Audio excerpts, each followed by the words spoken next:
ভাঙড়ে তৃণমূলের পতাকা তোলাকে কেন্দ্র করে ব্যাপক উত্তেজনা। আরাবুল অনুগামীদের মারধরের অভিযোগ শওকত মোল্লার অনুগামীদের বিরুদ্ধে। এলাকায় ব্যাপক উত্তেজনা। ভাঙচুর করা হলো আরাবুল ইসলামের গাড়ি। পোলেরহাট থানার ওয়ারি এলাকার ঘটনা। ঘটনাস্থলে পোলেরহাট থানার পুলিশ। হামলার সময় কার্যত লাঠিচার্জ করে ছত্রভঙ্গ করে দেয় শওকত মোল্লার অনুগামীদের। অশান্তির আঁচ পেয়ে আরাবুল ইসলাম পতাকা তোলার সঙ্গে সঙ্গে এলাকা ছাড়ছিলেন। সেই সময় পেছন দিয়ে এসে হামলা চালায় শওকত মোল্লা অনুগামীরা।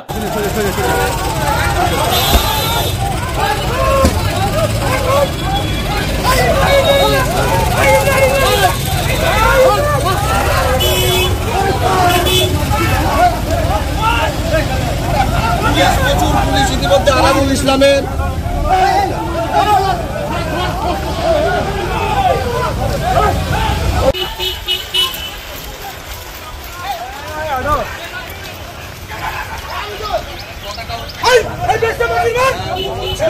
কিন্তু আবারও একেবারে